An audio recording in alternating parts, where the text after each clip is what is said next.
"You're a disgrace," my mom yelled, just because I refused to marry the man she picked for me. Then she slapped me and threw me out. I didn't say a word. 11 years later, they watched me step off a private jet, holding their granddaughter. And they stood there, completely speechless.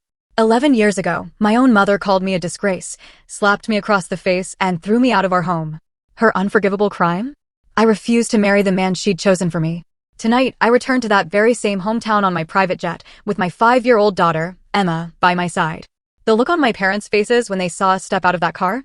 Absolutely priceless. Growing up in the Turner household meant living under a microscope. My parents, Margaret and Robert Turner, weren't just conservative, they were controlling in a way that dictated every single aspect of my life. Our suburban home in Pennsylvania looked like something out of a magazine, manicured lawns, gleaming white windows. But inside those walls, it was a completely different story. My mother, Margaret, ruled with an iron fist, even while wearing her designer gloves. She was obsessed with appearances and social standing, and every decision she made revolved around how our family would be perceived. My father, Robert, a quiet accountant, rarely challenged her. He'd just nod along, sometimes throwing me apologetic glances when her criticism turned particularly harsh. A proper young lady doesn't question her mother's wisdom, became her go-to line whenever I dared to show a hint of independence. By the time I was 15, these confrontations were an everyday occurrence. My crimes? Wanting to join the debate team instead of cotillion classes, getting a part-time job at a bookstore instead of volunteering at her country club charity events, or, heaven forbid, wearing jeans instead of the floral dresses she laid out for me. "You're embarrassing the family with these rebellious phases," she'd snap, her voice like a whip, yet somehow still managing to maintain that perfect smile. The Johnson's daughter never gives them this much trouble. Our dining room became a battleground of daily lectures about my posture, my grades, which were excellent, but never excellent enough, and how my attitude would ensure I'd never attract a quality husband. My father would just stare at his plate during these moments, occasionally muttering, "Listen to your mother, Samantha." His cowardice hurt more than her direct attacks. As my senior year of high school approached, the topic of my future husband became a constant refrain. My mother had been meticulously cultivating a relationship with the Wilsons, a new family in our community. Their son, Marcus, was 33, I was 18, recently divorced, and the heir to his father's real estate development company. He had the right pedigree, the right connections, and, according to my mother, was my perfect match. He's established, successful, and from a good family, she'd gush after their visits. "You should be flattered. He's shown interest in you." What my mother saw as interest, I recognized as something far more unsettling. The way Marcus looked at me during dinner parties made my skin crawl. His eyes would linger too long. His comments about me, blossoming into a beautiful young woman, were delivered with a smile that never quite reached his cold eyes. When he'd accidentally brush against me or place his hand on the small of my back, I felt sick to my stomach. Meanwhile, I had secret dreams of my own. I wanted to study business and marketing. Late at night, I'd research colleges with strong business programs, schools far away from Pennsylvania. I kept brochures hidden beneath my mattress like contraband. When college application season arrived, I applied to 7 schools without my parents' knowledge, using money I'd saved from babysitting to cover the fees. My acceptance letter from the University of California, Berkeley, arrived on a Tuesday. I hid it in my desk drawer, simultaneously elated and terrified. That same evening, my mother announced that the Wilsons would be joining us for dinner that weekend for a very special occasion. The knowing look she gave my father sent a chill down my spine. "We have such wonderful news," she told me, patting my hand in a rare display of affection. "You'll finally understand why I've been so hard on you all these years. Everything I've done has been to prepare you for this moment." As the week progressed, my mother was unusually pleasant, helping me pick an outfit for the dinner, even scheduling a hair salon appointment for me. Her sudden kindness only amplified my anxiety.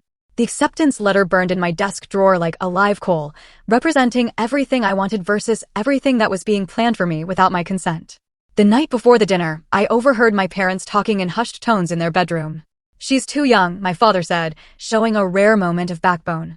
"Nonsense," my mother replied. "I was 19 when we married. Besides, the Wilsons are offering a very generous arrangement.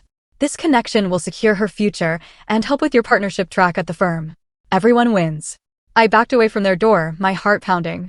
They weren't just planning a marriage, they were negotiating a business transaction, and I was the commodity being sold. The dining room gleamed under the chandelier light that Saturday evening. Crystal glasses, our finest china, polished silver, my mother had spent all day preparing. I sat rigidly in my navy blue dress, hands folded in my lap to hide their trembling. The Wilsons arrived precisely at 7, Marcus trailing behind his parents with a smug confidence that made my stomach churn. He was objectively handsome, tall, with dark hair and features that photographed well for business magazines. But his practiced smile never reached his cold blue eyes. He carried a small velvet box, placing it beside his water glass, catching my eye with a wink that made me shudder internally. "Samantha," he greeted me, kissing my cheek and lingering too long. "You look absolutely stunning tonight." The dinner progressed with excruciating slowness. Business talk dominated the conversation, with occasional references to the future and joining our families that made the food taste like ash in my mouth. My mother beamed throughout the meal, while my father occasionally glanced at me with what almost looked like regret. After dessert, Mr. Wilson clinked his glass. "I believe we should get to the real purpose of this evening." My mother nodded enthusiastically while Marcus stood and moved to my side of the table. The room seemed to tilt as he dropped to one knee beside my chair. "Samantha Turner," he announced, opening the velvet box to reveal a diamond ring that looked oppressively large. "Would you do me the honor of becoming my wife?" The silence that followed felt endless. Everyone stared at me expectantly. My mother with barely contained excitement, my father with resignation, the Wilsons with confident smiles. Marcus's expression was not of love or even affection, but of someone closing a successful business deal. "I need some air," I managed to say, rising from my chair. "Excuse me for a moment." I fled to the back porch, gulping the cool evening air. Footsteps followed me, and I turned to find Marcus standing there, his expression now irritated. "That wasn't the response I was expecting," he said, crossing his arms. "I'm sorry, but this is all very sudden," I replied, trying to keep my voice steady. "We barely know each other." He laughed, a sound without warmth. "Don't be naive, Samantha. This arrangement has been in the works for months. Your mother assured me you were on board." "Arrangement?" The word hung between us like a slap. "Yes, arrangement. My father is helping yours make partner. Your mother gets the social standing she's always wanted, and I get a young, beautiful wife who can give me children and host company events." He reached out to touch my face. "You'll have a comfortable life. Many women would be grateful for such an opportunity." I stepped back from his touch. "And what if I want a career? An education? A say in my own future?" His expression hardened. "My wife won't need to work. As for education, a few cooking classes might be beneficial, but otherwise unnecessary." "And your future?" He gestured to the ring box. "I am your future." I stared at him, finally seeing with complete clarity what my life would become if I accepted. A decorative possession, carefully managed and controlled. My dreams discarded in favor of his requirements. "No," I said, the word feeling like freedom on my lips. "I won't marry you." Marcus's face flushed with anger. "You'll regret this," he hissed, before storming back inside. I gave myself a moment to breathe before following. When I re-entered the dining room, the atmosphere had transformed. The Wilsons were gathering their coats, Mrs. Wilson whispering furiously to my mother, while Mr. Wilson glared in my direction. My father stood awkwardly by the doorway, looking anywhere but at me. Once the front door closed behind our guests, my mother rounded on me. "What have you done?" she demanded, her voice shaking with rage. "Do you have any idea what you've just thrown away?" "I've saved myself from a lifetime of misery," I answered, a strange calm settling over me. "I won't marry a man who sees me as property." "Property?" she scoffed. "You ungrateful child. Marcus Wilson is one of the most eligible bachelors in the state. He would have given you security, status, everything I've worked to prepare you for. I don't want those things if they come at the cost of my freedom." My mother's face contorted with fury. "This is about those college applications, isn't it? Did you think I wouldn't find them? That I wouldn't see the letter from Berkeley?" My heart sank. She had been through my things. "I want to study business," I said, straightening my spine. "I want to build my own life." "You're a disgrace," she shouted, her perfect composure finally shattering. "After everything we've done for you, the Wilsons will never speak to us again. Your father's career is ruined because of your selfishness." I looked to my father, hoping for support, but he just stared at the floor. "I'm sorry you feel that way," I said quietly. "But I won't change my mind." The slap came without warning, her palm connecting with my cheek with enough force to snap my head to the side. The sting spread across my skin as tears sprang to my eyes from the shock and pain. "Get out," she whispered, her voice deadly quiet. "If you're too good for the life we've planned for you, then you can leave and see how well you do on your own." "Margaret," my father finally spoke, his voice weak. "She's just a teenager." "No," my mother cut him off. "She's made her choice. Now she can live with it." I stood frozen, my hand pressed to my burning cheek. "You don't mean that." "Pack your things and get out of my house," she replied, turning her back to me. "You're no daughter of mine." I climbed the stairs in a daze, grabbed my school backpack and filled it with essentials, some clothes, my toothbrush, the college acceptance letter, and the small amount of cash I had saved. When I returned downstairs, my mother was nowhere to be seen. My father stood by the front door, his face ashen. "Dad," I pleaded. "Please don't let her do this." He reached into his wallet and pressed $300 into my hand. "This is all I can do," he whispered. "I'm sorry, Samantha." Then he opened the door to the rainy night outside. I stepped past him, the door closing firmly behind me. I stood on the porch of the only home I'd ever known, rain soaking through my dress, my face still stinging from my mother's slap. I was truly alone. The rain soaked through my clothes as I walked away from my childhood home, each step taking me further from everything familiar and deeper into an uncertain future. My cell phone buzzed in my pocket. My mother hadn't thought to take that away. With trembling fingers, I called the only person I could think of. "Audrey, it's Sam. I need help." Audrey Jackson had been my best friend since 5th grade. Unlike my other friends, whose parents moved in the same social circles as mine, Audrey came from a working-class family. My mother had always referred to her as my charity project, a comment that made me furious. Within 30 minutes, Audrey's beat-up Honda pulled alongside the curb where I waited, sheltering under a bus stop. "What happened?" she asked as I climbed into the passenger seat, my backpack and drenched clothes dripping onto her floor mats. Through tears, I explained everything: the arranged marriage, my refusal, my mother's brutal reaction. Audrey's parents welcomed me with open arms, setting up a makeshift bed on their living room couch. "Stay as long as you need," Mrs. Jackson told me, her kind eyes so different from my mother's cold stare. 2 weeks stretched into a month. I enrolled in community college, using my acceptance letter from Berkeley as proof of my high school completion. Berkeley itself would have to wait. The tuition was impossible without my parents' support. I found work at a local coffee shop, then added weekend shifts at a grocery store, and took on evening babysitting for a neighbor. My life became an exhausting cycle of work, classes, and brief periods of sleep. My first apartment was a studio the size of my old bedroom, with peeling wallpaper and cockroaches that scattered when I turned on the lights. The mattress on the floor, the single plate and fork, the shower that only ran cold, these were my new reality. Each night, I would collapse into bed, my body aching from standing all day, my mind racing with assignment deadlines and bill due dates. The scholarship rejection letter came on a Tuesday, 3 months after I'd moved out. I had pinned so much hope on that possibility. A full ride that would let me transfer to a 4-year university. The thin envelope contained a single sheet. "We regret to inform you that due to the high volume of qualified applicants." That night was the closest I came to breaking. Sitting on my mattress, staring at my prepaid phone, I contemplated calling home. Maybe if I apologized, agreed to their terms, I could escape this grinding poverty. My finger hovered over the number I still knew by heart. Instead, I called Audrey, who talked me down from my moment of weakness. "You've come too far to go back now," she reminded me. "Remember why you left." The next morning, my hands shaking from exhaustion as I prepared lattes at the coffee shop, I spilled a customer's order. As I apologized profusely and remade the drink, the woman watched me with curious eyes. "Rough few months," she asked when I handed her the replacement. "Rough few months," I admitted with a tired smile. Her name was Ella Carson, and she was the marketing director for a mid-sized local company. Something about our brief interaction must have impressed her because she returned the next day and the day after that. On her third visit, she handed me her business card. "We have a junior position open," she said. "No experience required, but it demands someone smart who can think on their feet. The hours are better than this place, and it includes benefits. Interested?" That moment changed everything.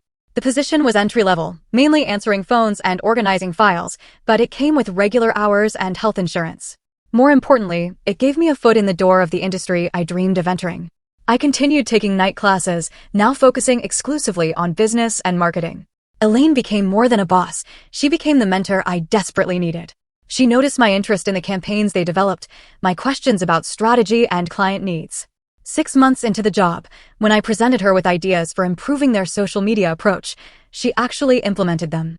"You have good instincts," she told me after the campaign showed positive results. "Keep developing them."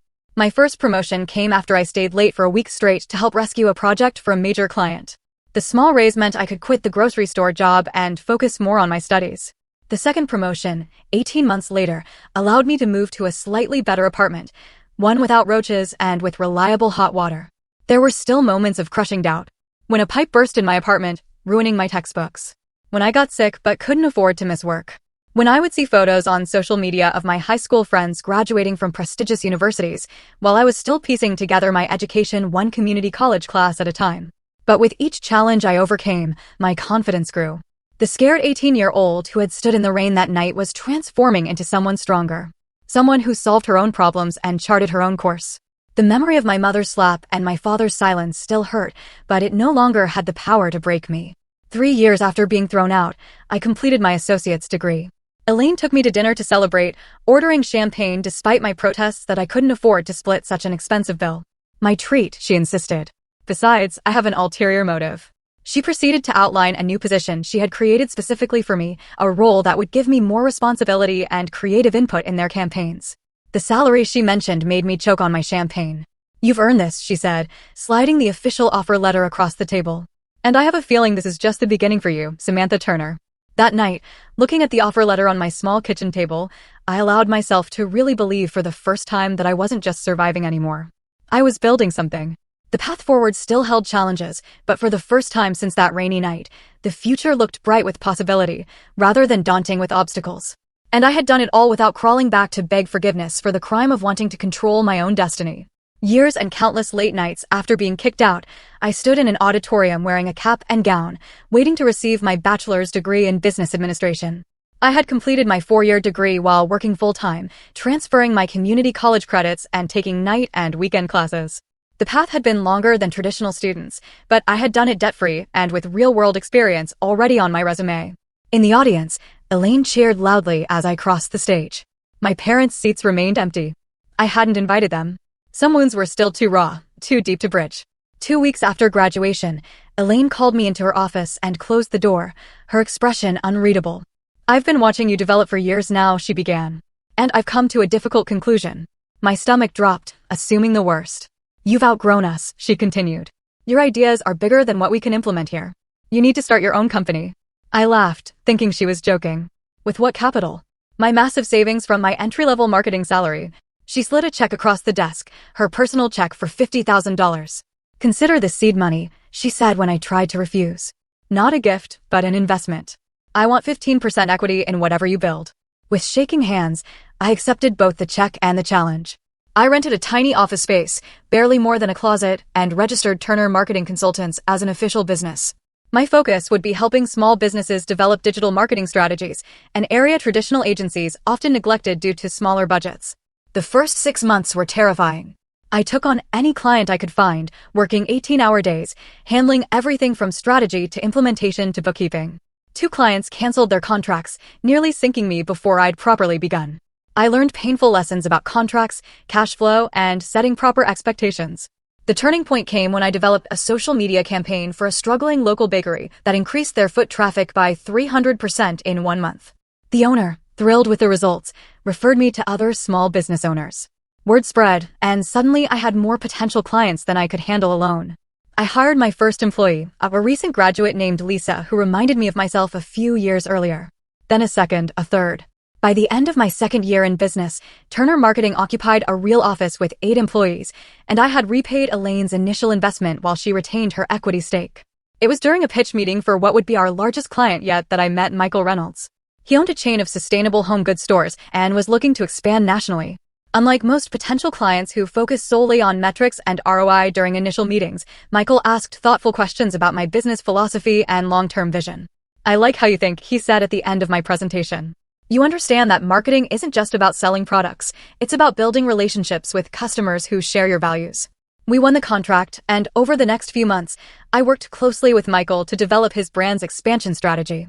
Our professional relationship gradually evolved as we discovered shared interests beyond business, a love of obscure documentaries, hiking trails, and passionate debates about everything from environmental policy to the best way to make pizza dough from scratch.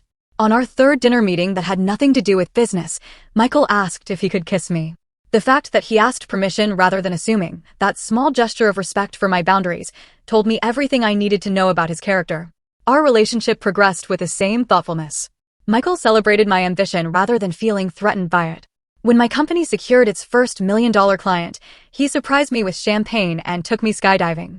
Something I'd mentioned wanting to try someday when I had time. "Life's too short to keep putting off the things that scare and excite you," he said as we plummeted through the air, his hand gripping mine. 2 years into our relationship, I discovered I was pregnant. The timing wasn't planned. My company was in the middle of opening a 2nd office in Chicago, and Michael was negotiating to take his business national. The pregnancy test in my hand represented another unplanned detour in my carefully constructed life. What are you thinking? Michael asked when I showed him the test, his voice gentle. I'm thinking about my mother, I admitted, how she had such specific plans for me and how angry she was when I chose a different path. I don't want to be that kind of parent. He wrapped his arms around me. We'll figure this out together. Whatever you decide, I'm with you. His unconditional support made the decision clear. 9 months later, our daughter, Emma, came into the world 5 pounds, 6 ounces of determination, with her father's green eyes and what the nurses called a very opinionated cry. Holding her, I made a silent promise that she would always know her voice mattered, her choices were her own, and that love didn't come with conditions. Balancing motherhood with running a growing company presented challenges I hadn't anticipated. I brought Emma to the office in the early months, converting a storage room into a nursery. My employees, now numbering 25 across 2 offices, adjusted to strategy meetings occasionally interrupted by a baby's cries. Michael took on more flexible hours with his business to share parenting responsibilities equally. When Emma was 2, Michael proposed during a normal Tuesday evening at home, after we'd put her to bed and were washing dishes side by side. I don't need a big wedding or a diamond ring, he said, presenting a simple band.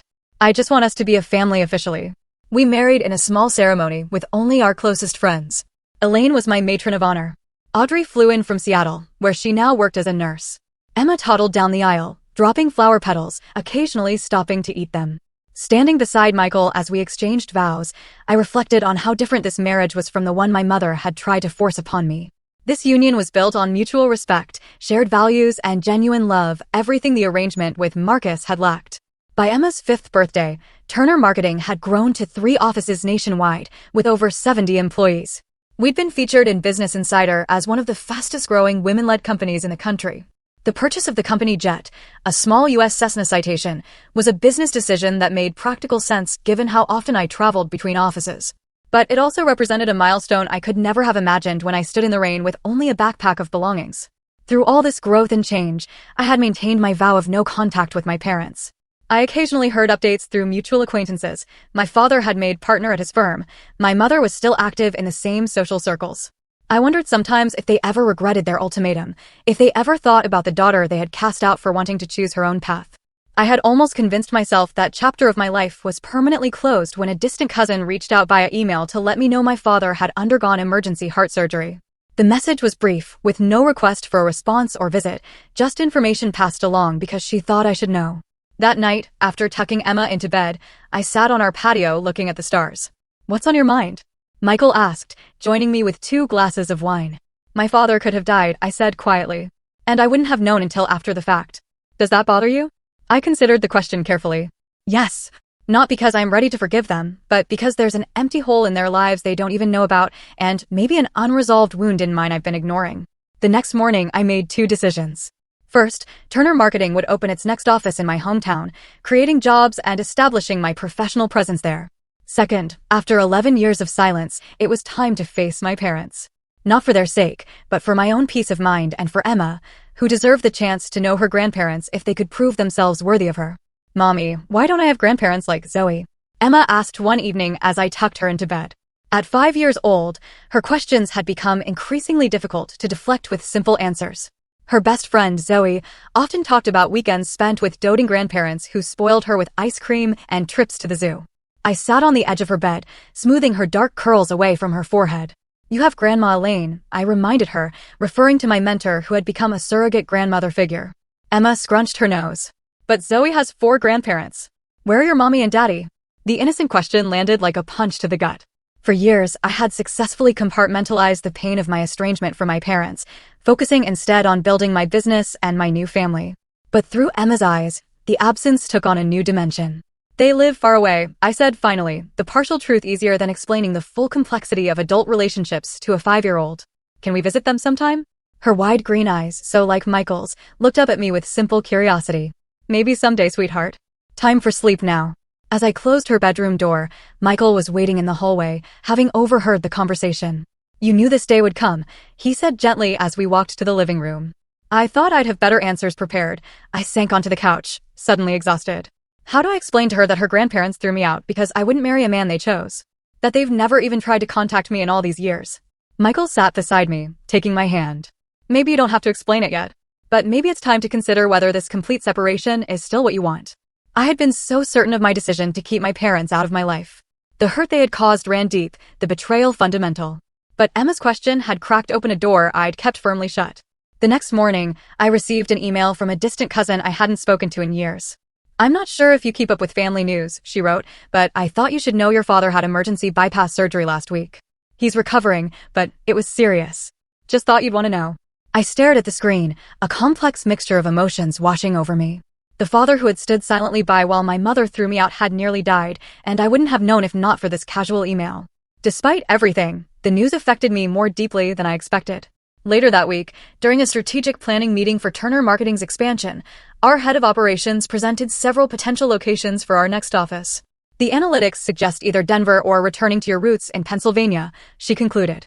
The Pennsylvania location actually shows slightly better numbers due to lower operating costs and an untapped market for our services. The synchronicity felt too significant to ignore. Our business was ready to expand. Emma was asking about her grandparents. And now, news of my father's health crisis, all pointing toward a return to the place I had fled 11 years ago. That evening, I researched my parents online, something I had deliberately avoided doing for years. My father's accounting firm had a professional photo of him on their website. He looked older, grayer, with deep lines around his eyes I didn't remember. My mother appeared in local news coverage of charity events, still impeccably dressed, still the picture of social propriety. Their house, my childhood home, was the same, at least from the Google Street View image I found. More surprising was what I discovered about Marcus Wilson, the man I was supposed to marry. A local news article from 5 years ago detailed his arrest for domestic violence against his wife. The charges were later reduced in a plea deal, but the incident had apparently cost him his position at his father's company. I felt a chill reading the article, thinking of how close I had come to that fate. "I've made a decision," I told Michael that night. "We're going to open the Pennsylvania office, and I'm going to oversee the launch personally. I think it's time Emma met her grandparents." Michael studied my face. "Are you sure you're ready for that?" "No," I admitted. "But I'm not doing it for me. I'm doing it for Emma, and maybe a little bit for the 18-year-old girl who deserved better than what she got." Over the next month, we prepared for the trip. I deliberately didn't announce our arrival to my parents. I wanted the element of surprise. I needed to see their genuine reaction when I appeared on their doorstep after 11 years. Perhaps it was petty, but I also wanted them to see what I had accomplished without their support or approval. I found myself obsessively checking details: the itinerary, Emma's outfits, the hotel reservations, the meetings scheduled with local business contacts. Michael gently pointed out that my perfectionism was reaching new heights. "You know you don't have to impress them, right?" he said as he watched me try on the 5th business suit for our arrival. "You've built an amazing life. If they can't see that, it's their loss." The night before our departure, I tucked Emma into bed and tried to prepare her for the meeting. "Remember those grandparents you asked about? We're going to visit them tomorrow." Her eyes widened with excitement. "Really? Will they have cookies like Grandma Elaine?" I smiled at her simple expectations. "I don't know, sweetheart. I haven't seen them in a very long time." "Why not?" Her directness, as always, cut straight to the heart of the matter. Sometimes grown-ups disagree about important things, and they need time apart to figure things out. She considered this with the seriousness only a 5-year-old can muster. "Are you scared to see them?" Her perception startled me. "A little bit," I admitted. She nodded sagely. "That's okay, Mommy. I hold your hand when I'm scared." The next morning, we boarded the company jet, a small Cessna Citation that served as both a practical business tool and the most visible symbol of how far I'd come. Emma was beside herself with excitement about flying on our very own airplane, while I tried to quiet the nervous flutter in my stomach. As we approached the small regional airport nearest my hometown, I gazed out the window at the familiar landscape, the rolling hills, the patchwork of farms and suburbs, the river winding through it all.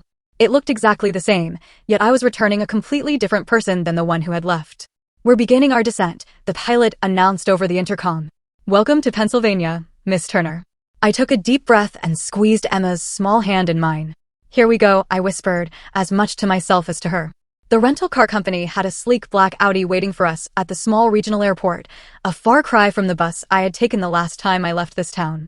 Emma bounced excitedly in her car seat as we drove through familiar streets that felt both unchanged and strangely smaller than I remembered. Michael sat beside me, occasionally squeezing my hand when he sensed my tension rising. "Are you sure you don't want me to come with you to meet them first?" he asked as we checked into our hotel. I shook my head. "This is something I need to do myself. Besides, Emma will be buffer enough." After settling into our suite and changing Emma into a pretty blue dress that matched her eyes, I stood before the mirror adjusting my own appearance. The woman who stared back bore little resemblance to the terrified teenager who had fled this town 11 years ago. My hair was styled in a confident bob. My tailored blazer and dress screamed success, and the slight lines around my eyes spoke of both laughter and determination. "Ready, sweetheart?" I asked Emma, who was already by the door, impatient to meet these mysterious grandparents. The drive to my childhood home took exactly 12 minutes, a journey that spanned a lifetime in my mind. As we pulled up to the familiar two-story colonial, I noticed signs of neglect that hadn't been visible in the online photos. The once pristine lawn was patchy, the white trim needed painting, and the flower beds my mother had obsessively maintained looked sparse and overgrown. "Is this where you grew up, Mommy?" Emma asked, pressing her face against the car window. "Yes, from the time I was born until I was 18. "It's pretty," she declared with the easy acceptance of childhood. We sat in the car for several minutes while I gathered my courage. Finally, taking a deep breath, I helped Emma out and walked up the familiar path to the front door. The doorbell chime was the same one I remembered, a pretentious Westminster melody my mother had specially installed to impress visitors. The door opened to reveal my father, noticeably thinner than in his website photo, wearing a cardigan despite the warm weather. His eyes widened in shock, his mouth forming a perfect O of surprise. "Samantha," he whispered, as though seeing a ghost. "Hello, Dad," I replied, my voice steadier than I felt. His gaze dropped to Emma, who was partially hiding behind my legs while peering curiously at this stranger. "Who's at the door, Robert?" My mother's voice called from inside, followed by her appearance in the hallway. She froze mid-step when she saw me, her hand flying to her throat. "I thought it was time for a visit," I said into the silence. "And for you to meet your granddaughter." At the word granddaughter, my mother's knees seemed to buckle slightly. My father reached out to steady her, an automatic gesture that spoke of long habit. "This is Emma," I continued, gently urging my daughter forward.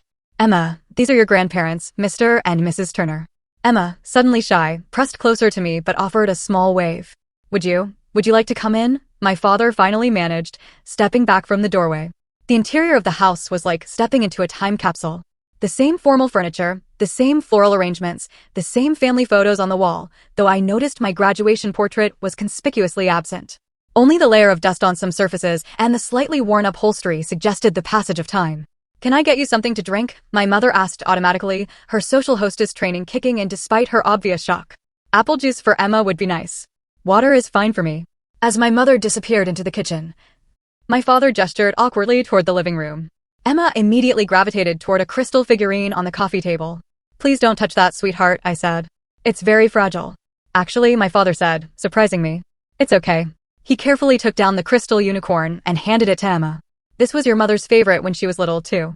My mother returned with drinks, her hands visibly shaking as she set them down. An awkward silence descended as we all sat, the weight of 11 years of absence hanging heavy in the air.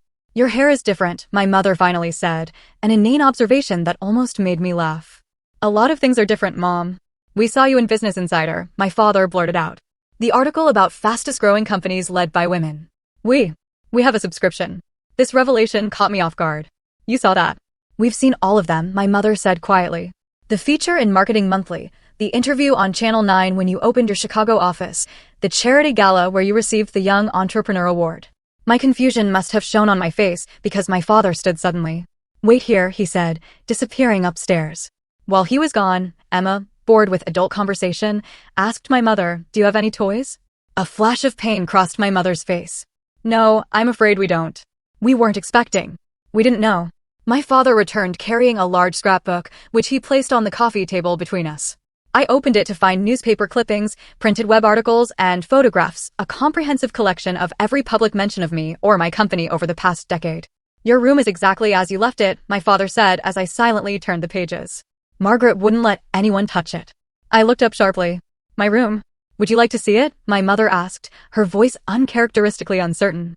Leaving Emma happily with the crystal figurine collection under my father's watchful eye, I followed my mother upstairs. The door to my bedroom still had the same keep out sign I had taped there at 15. When she opened it, I gasped softly. It was indeed exactly as I had left it.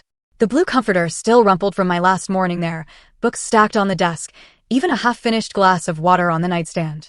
It was as though my mother had preserved it like a museum exhibit, a monument to the daughter who had vanished. "Why?" I asked, turning to her. She smoothed her hands over her skirt, a nervous gesture I'd never seen from her before. "At first, I was so angry, I couldn't bear to come in here. Then, when the anger faded, it became a reminder of my greatest failure." The admission hung between us, neither of us quite ready to unpack its full meaning. Back downstairs, Emma had charmed my father into showing her photo albums, specifically pictures of me as a child. "You were little like me," she giggled, pointing at a photo of 5-year-old me covered in mud after a rainstorm. "Your mother was always headstrong," my father told her with unexpected warmth. She knew her own mind even then. As Emma continued to flip through the album, I took the opportunity to ask the questions that had been burning inside me for 11 years. "Why did you never try to contact me?" "Not once in all this time." My parents exchanged glances. "We didn't think you would want to hear from us," my father admitted. "After what happened, Margaret was." He hesitated, looking at my mother. "She was not in a good place for a long time after you left." My mother's perfect posture sagged slightly.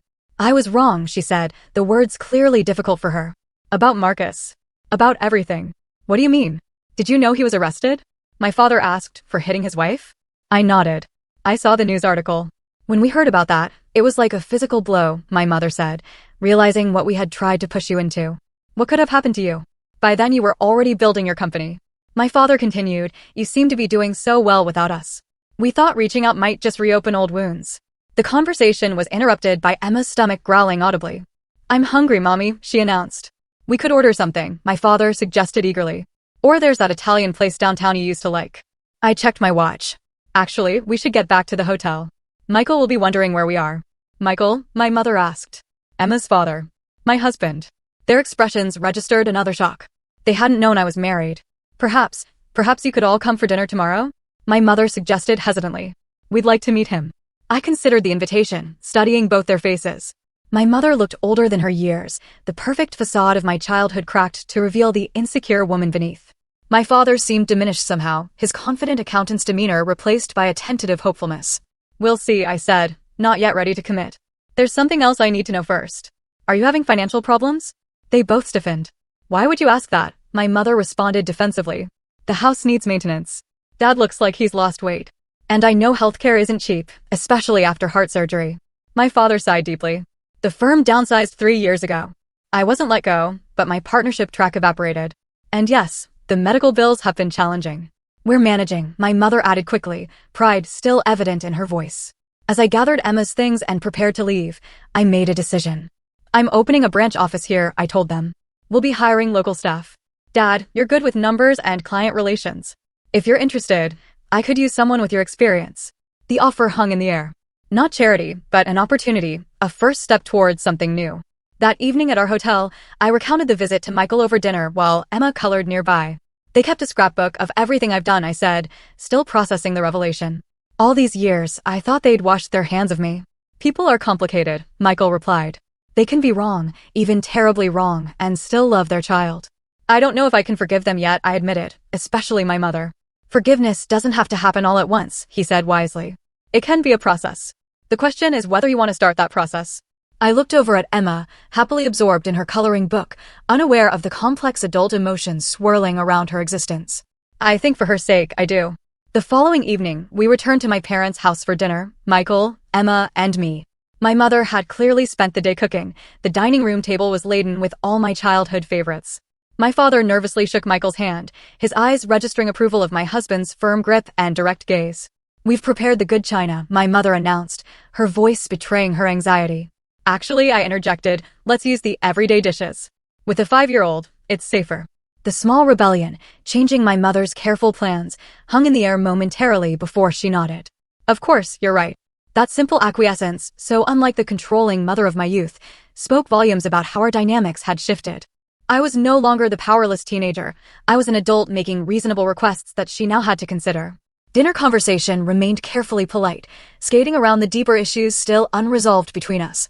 Emma, oblivious to the undercurrents, charmed her grandparents with stories about her kindergarten adventures and her favorite stuffed animals waiting back home. "She's remarkable," my father said, watching Emma demonstrate how she could count to 100. "You've done a wonderful job with her." "We have," I corrected gently, taking Michael's hand. "We're equal partners in parenting, just like we are in everything else." My mother's eyes flickered between Michael and me, observing our easy rapport with something like wistfulness. After Emma had been tucked into bed in the guest room upstairs, the 4 adults gathered in the living room for the conversation we couldn't have in front of her. "I'd like to establish some ground rules," I began, my business negotiation skills serving me well in this personal arena. "If we're going to have any relationship moving forward, I need certain boundaries respected." My parents nodded, my father leaning forward attentively while my mother clasped her hands tightly in her lap. First, Emma is being raised to make her own choices. You will never pressure her about who she should be or what she should do with her life. Of course, my father agreed immediately. Second, Michael and I make decisions about our family as equals. Our marriage is a partnership, not a hierarchy. My mother's lips thinned slightly, but she nodded. Third, I'm offering Dad a position at the new office because he's qualified and we need someone with his skills. It's not charity, and it comes with the same expectations I have for all my employees. I understand, my father said, sitting straighter. And I appreciate the opportunity. I won't disappoint you. The formality of our interaction gradually softened as Michael shared stories about our life together, carefully highlighting my accomplishments without rubbing my parents' faces in what they had missed. By the end of the evening, we had agreed to regular video calls with Emma and monthly dinners when I was in town overseeing the new office. As we prepared to leave, my father pulled me aside. Samantha, he began, his voice breaking slightly. I need to say this. I failed you. When we threw you out, I should have stood up for you. I was a coward, and I've regretted it every day since. The apology I had waited 11 years to hear washed over me, releasing something tight and painful I had carried for too long. Thank you for saying that, I replied, my own voice unsteady. My mother's apology came later, and with more difficulty. 3 months after our initial reunion, during a tense dinner where she had made several passive-aggressive comments about Emma's undisciplined behavior, I finally confronted her directly. Mom, if this relationship is going to work, you need to acknowledge what happened and take responsibility for your part in it. She stiffened, the old defenses rising. I've already said I was wrong about Marcus. That's not enough, I pressed. You threw your 18-year-old daughter out into the night with nowhere to go because she wouldn't follow your life plan. You need to understand how deeply that hurt me and how it might never fully heal. The silence stretched between us until Michael gently took Emma outside to look at the stars, giving us privacy. When my mother finally spoke, her voice was different, stripped of its usual polish and pretense. I was terrified, she admitted. I thought I was protecting you from making mistakes, from having the hard life I had before I married your father. I thought I knew best. She looked up, tears in her eyes. I was so wrong, Samantha. And I'm so sorry for the pain I caused you. It wasn't a perfect apology, but it was genuine. Perhaps the first completely honest conversation we had ever had. The months that followed brought gradual changes. My father thrived in his position at Turner Marketing, his financial expertise and client relationship skills making him a valuable team member. My mother volunteered to help with Emma when we were in town, slowly learning to respect the parenting boundaries Michael and I established. I suggested they consider family therapy, and surprisingly, they agreed. The sessions revealed generational patterns I hadn't known about, my mother's own strict upbringing, my father's childhood with an alcoholic parent. Understanding the roots of their behavior didn't excuse it, but helped explain the damaged people behind the polished facade they had presented to the world. 1 year after our reunion, we gathered for Emma's 6th birthday, not at my parents' house, but at a local park where Emma could play freely without worrying about breaking precious objects. Watching my daughter show my father how to properly swing across the monkey bars, his suit pants getting dusty as he awkwardly followed her instructions, I felt a bittersweet contentment. Penny for your thoughts? Michael said, joining me on the bench. I was just thinking about the difference between the family I grew up in and the one we've created, I replied. Bad cycles can be broken. Later, as we cut the birthday cake, my mother snapped a photo of the 4 of us, Michael, Emma, me, and my father. Let me take another, she insisted. Samantha, you weren't smiling properly. I felt the old tension rise at her criticism, but then she surprised me by adding, or don't smile if you don't want to. It's your choice. The photo will be beautiful either way. It was a small moment, but it represented a massive shift in our relationship. Her recognition of my autonomy, even in something as minor as how I posed for a photograph. That night, after Emma was asleep in the hotel room, I scrolled through the day's photos, pausing on one that captured all 5 of us together. It wasn't a perfect family portrait. Emma was mid-laugh. My father was looking at her instead of the camera. My mother's smile seemed uncertain, and Michael and I had been caught exchanging a private glance. Yet, in its imperfection, it was honest in a way that carefully posed portraits of my childhood never had been. My journey from that rainy night 11 years ago to this moment had been filled with struggles and triumphs neither my 18-year-old self nor my controlling mother could have imagined. The wounds of the past hadn't completely healed. Perhaps they never would. But they had transformed into something different, wisdom, strength, and the determination to create a better pattern for my own daughter. The true success story wasn't the private jet or the thriving business. It was the freedom I had fought for, the right to chart my own course, make my own mistakes, and build a life based on mutual respect rather than control. It was the knowledge that Emma would grow up understanding her voice mattered and her choices were her own. And that was worth every hardship I had endured along the way. What would you have done in my situation? Would you have tried to reconnect with family that hurt you, or kept that chapter of your life firmly closed? I'd love to hear your thoughts in the comments below. If this story resonated with you, please like and subscribe to hear more journeys of resilience and self-discovery. And if you know someone who might need to hear that standing up for themselves is worth it, share this video with them. Thank you for listening to my story. And remember, your life is yours to define, no one else's. Video Deep Research Canvas Image.